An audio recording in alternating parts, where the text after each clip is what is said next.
mountain range. C, seamount. Or D, mountain arc. Oh, twice man, twice.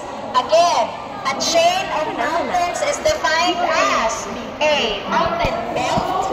B, mountain range. C, seamount. Or D, mountain arc. And wala mo agad. Wala mo agad.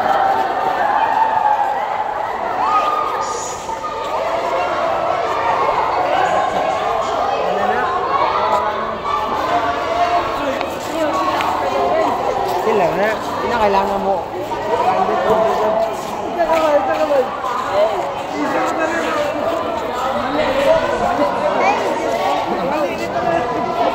Una muna. Malilitan na rin.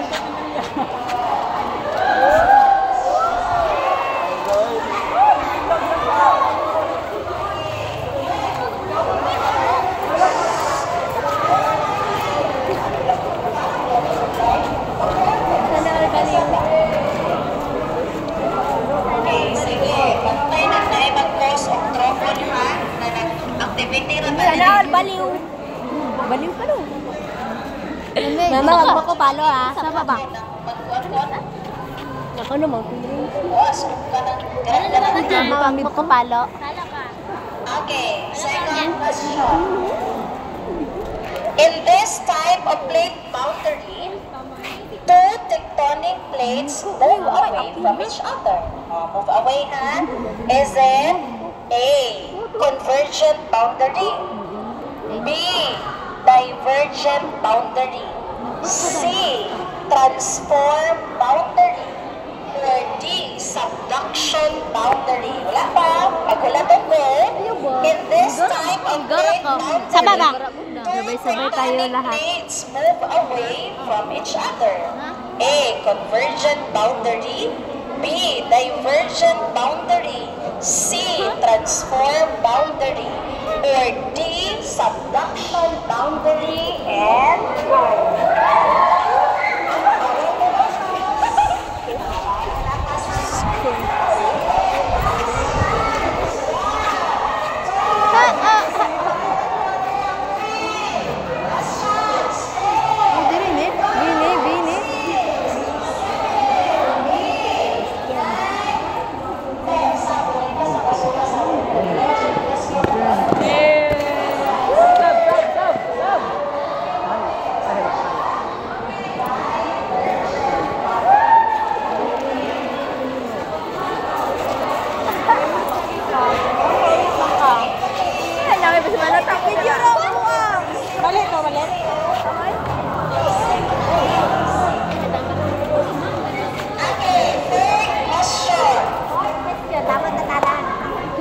Okay, sayang naman kayo ito.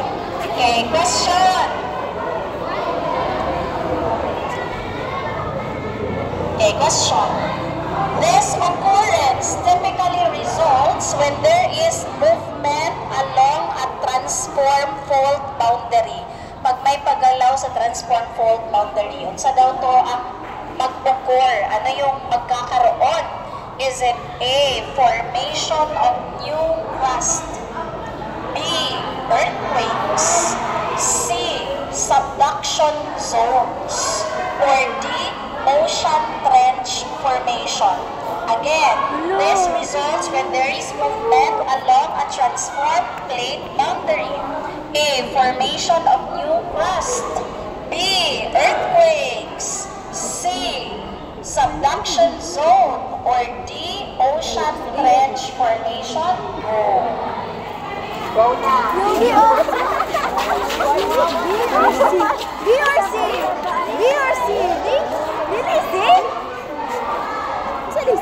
Saan ay B? Ay, B kay earthquakes. Ano man, transform man daw. So, fermentation mag-earthquake. Moto. Taga!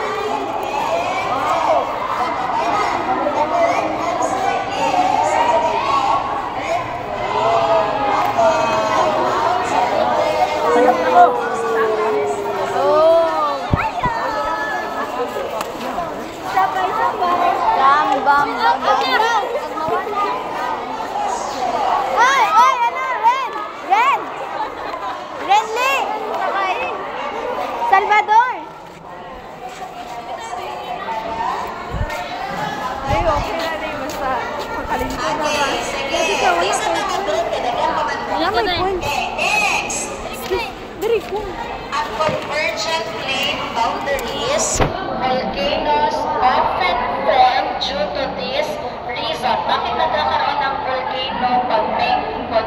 video daw.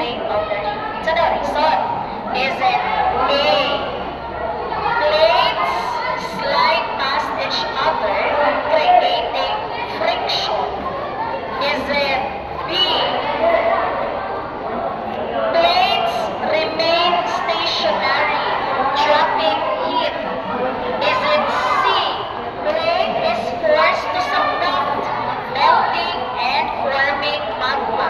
Or is it D, plates move apart, allowing Sunod-sunod, raman na sila good. again, bakit nagkakaroon ng volcano sa Oh, nice boundary? Saan pagyayada rin? Slide past each other. Mate, point ka na. Itong point ka na rin. B, Ikaw nang misunod ka. Kapanood. Wala na, kasi dagdagan. Plate is forced to subduct. Ang uban, manggayadara kay magsundog-sundog raw. Gasang bright ito sila. Plates move apart, allowing magma to rise. And go. Ala, sunod-sunod, raw sila. 1, 2, 3, 4, 5, 6, 7, 8, 9, Samuko, dyan ang silin eh.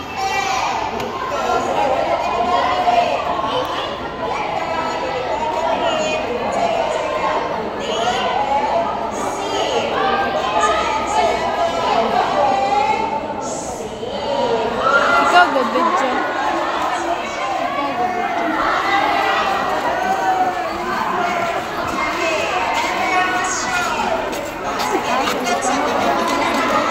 Wala ko na ata. Limit lang mo. Kasi manansi. Ay, pamuli ko eh.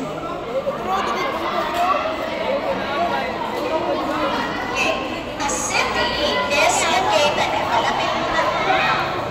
Okay, sige doon sa three boys. Okay, ano, ako ba? Follow lang eh, pero kapag medyo magamay na sa hirap, eh mag-group naman na. A city is located near the boundary of the nato siya sa murang tumak sa duha ka plates daw. Ito di siya makita na city. Based on the plate tectonic theory, which natural hazards should city planners be most concerned about? Kung sa dapat ang priority kay naaman ito makita ng city sa tumak-tumak at duha ka boundary na plate tectonics.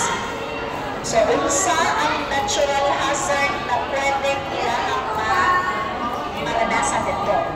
A, hurricanes and tornado. Murang water, di ba, na mag-start ang bagyo. Murang ipo-ipo sa dagat na. B, earthquakes and volcanic eruptions. C, droughts and flood. Na ay tag-init at the same time, murang tatuyo na apoy silang baha. Or D, landslide, wala kang po landslide, and avalanche, kapag ang snow ang ano ganit, ang erosion sa snow. Again, okay, a city is located near the boundary, so which natural hazard should city planners be most concerned about? A, hurricanes and tornadoes. B, earthquakes and volcanic eruption. C, droughts and flood. Or D, landslide and avalanche. And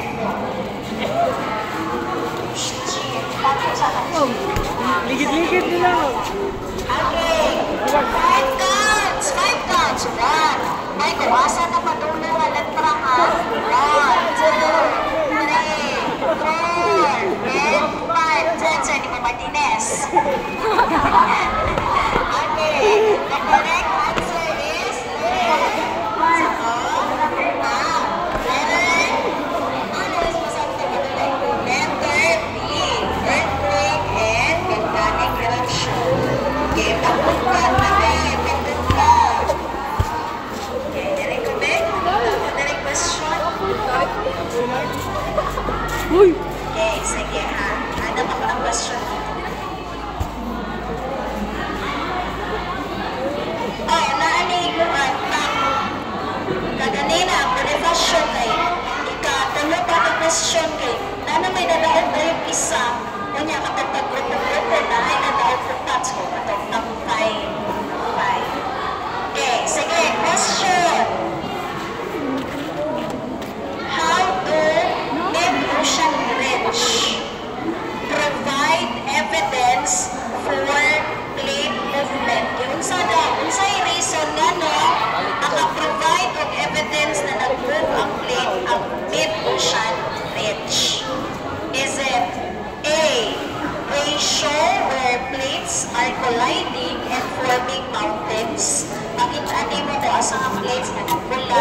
form of mountains.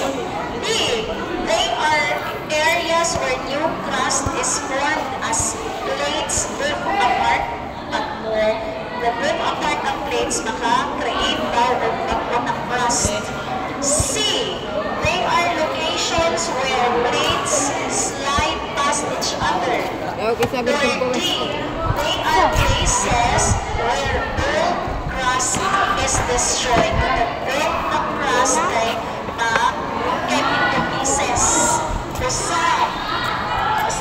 Now, how do mid-ocean ridges provide evidence for plate movement? Yun sa pag-provide of evidence ang mid-ocean ridge.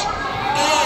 They show where plates are colliding and forming mountains. B. They are areas where new crust is formed as plates move apart. C. They are locations where plates slide past each other. Or D. They are places where old crust is destroyed. Ready, set, go.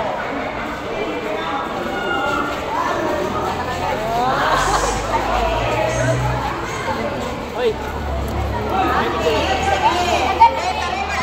video na. Sige, straight. Sige, unsa man ang iyong answer? Okay. Sige. Sigma boy. Questions na na. 1, 2, 3, 4, and 5. Next. Sige. Unsa answer dito? The correct answer is new crust is formed. Linyas por peso. Linyas por peso, bay. Aras!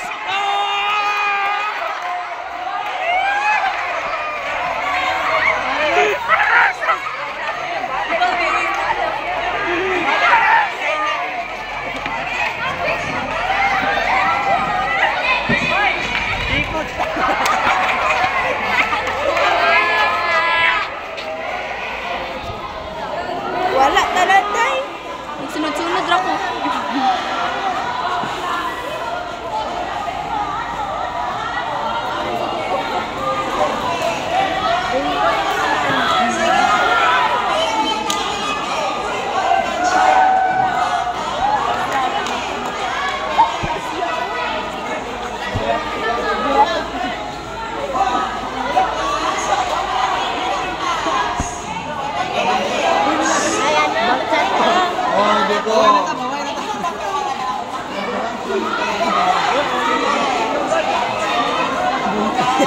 Bungka lang eh.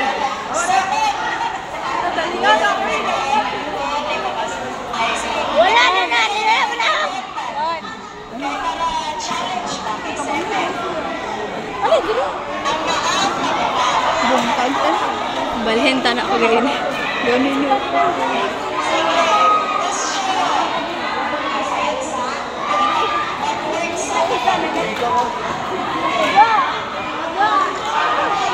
Bungkag ka na no eh.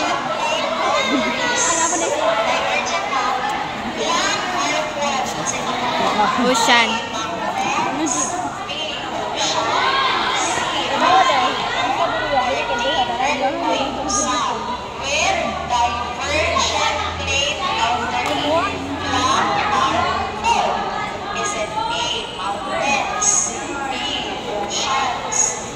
Di, oceans, di ba?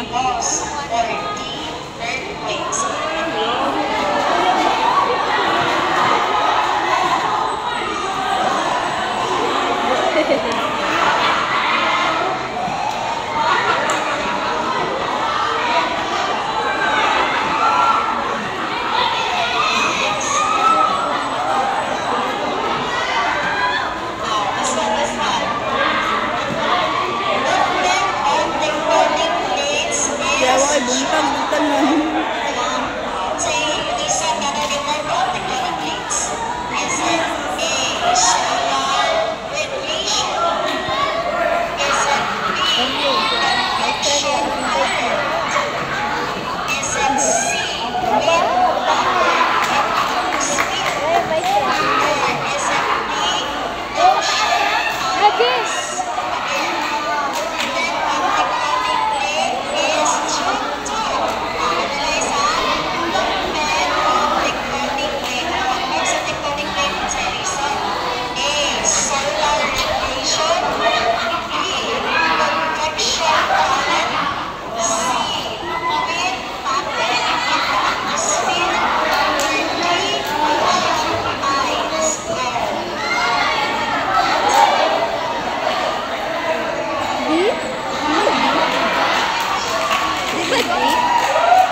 Mali sila.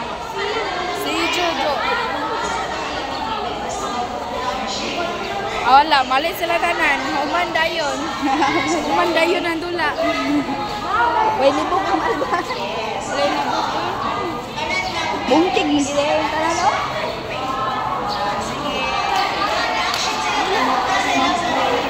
Ay, tama. Wow, kapoy na nila rin mo. Basta baka ka lagi nagkabalagi. Sige. Relate the temperature of a material to the direction of Gagal, its abog. movement. Tama kita ba? Sa relate na yun din. Okay, isa. Relate the temperature of a material to the Lagi, direction for of warning. its movement. For warning, tapos for. Ang temperature, tapos kung saan. For warning. For warning. Material rises. Hot material sinks. Handa. Dati, hindi. Material sinks. Hot Adoration. Sa to. C. Cold and hot material sinks. Onset. Set. Cold and hot material slides. Again, relate the temperature of the material to the direction of its movement. A. Hot material rises. Hot material sinks. B. Cold material sinks. Hot material rises. C. Both cold and hot materials sink. Or D. Both cold and hot materials rise.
Mura mag third wheel ning isa eh.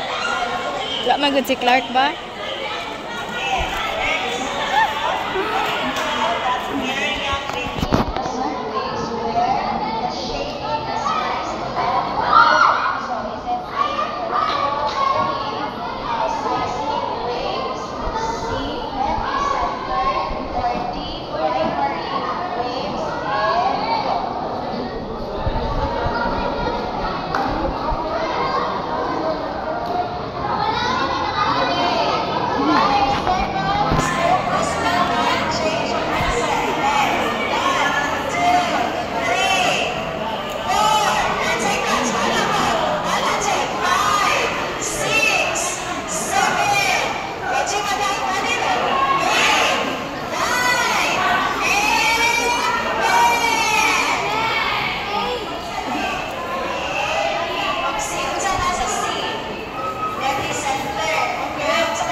Boring. Sige, kani question. Pero ibalik mo. How do divergent boundaries affect the ocean floor?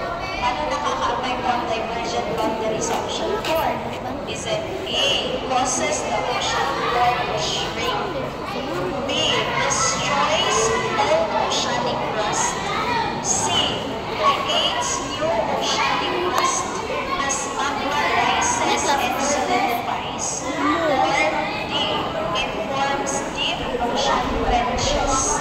Again, how do divergent boundaries affect the ocean floor? Is it A, cause the ocean floor to shrink? B, destroys old oceanic crust? C, creates new oceanic crust as magma rises and solidifies? Or D, forms deep ocean trenches?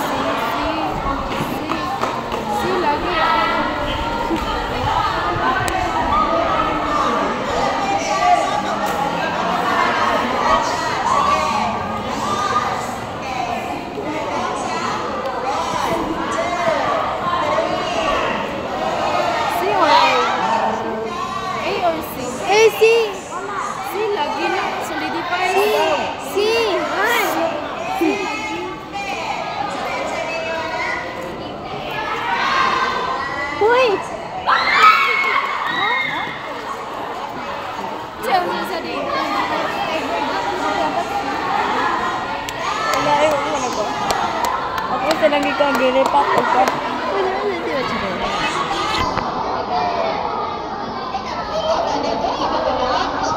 Gaya, uy!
So, taman karong Friday. Holiday nga kung anong Friday ha? Kaysa kanayawan. So, taman 11:59 sa gabi sa Biyernes. Nana ko, dili na to, wala naman eh. Kung naman to question siya, na to karon 5 items naman. So, 5 items lang naman yun. Hindi, wow. Nag-send ko link na nila at nagilahi na nakanalig. Nana to is so far 18 yata taganina kabuok. So, nakalagay na. So, ito wala pa. Taman karong Biyernes. Sige. Ang kapag question is kaya na kay katulong ng Biyernes ang deadline. Ma'am, nag-open mi pagka...